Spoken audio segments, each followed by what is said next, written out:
Thanks. I have a long piece called Sequoia Dreams. You know when you go on a road trip with 4 poets to the Redwoods that it's going to be really magical. This is for Sarah, Greg, and Tanya.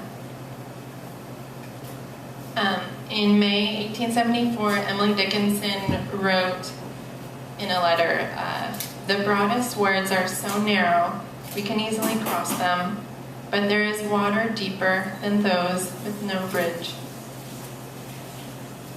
1. At first, everything seems straight in the language of Sequoia. Rays filter through green shoots, stillness at the center. I think we came prepared for this evergreen conversation.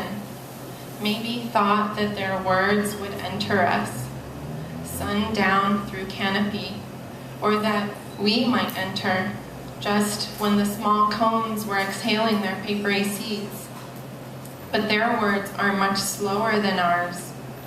Water takes shape in time, if time can take shape, with scales of red-brown bark and pale green moss grown over the voices that have fallen off over mid-sentence over the years.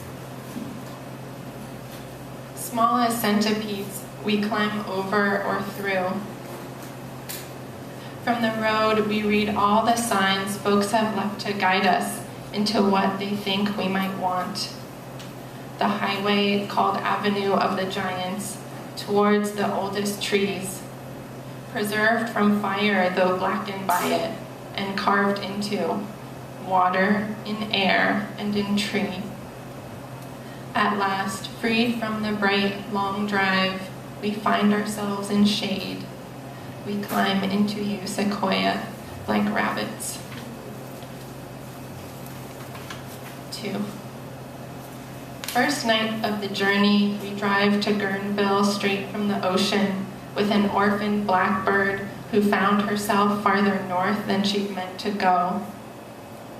Buoyant with dreams of small waves, coyote yips at our heels, bits of sea glass worn to a fine sand, a long ride through sunset, and for dinner, spicy Korean with beer. Darkness hurries us indoors, tumbled by the salt and sweet of thresholds, where lamps reveal their secret burrows, knots that curl up and blossom alongside the straight talk, the redwood beams of someone else's books, wine glasses, records, jars of spices, dresses. For a moment, we hold the comfort of objects as an object itself, rubbed too smooth to hang on to.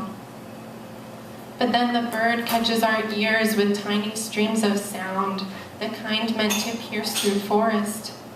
We're smaller now, shaped by distances. The dark walk between the car and the front door, between the ankle roll of stepping stones. She makes islands out of us, or branches, brings out all our warm hands in offering.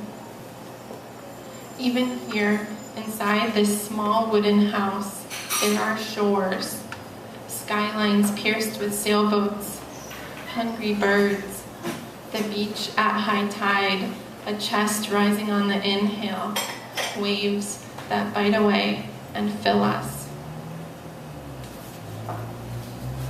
3. So we talk to it.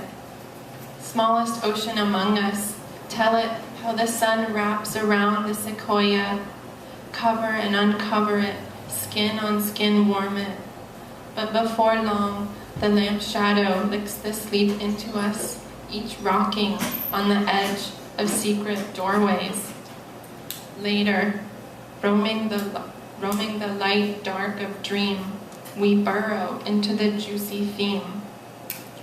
theme, fighting juicy bulbs of new language, opening and covering and uncovering and closing.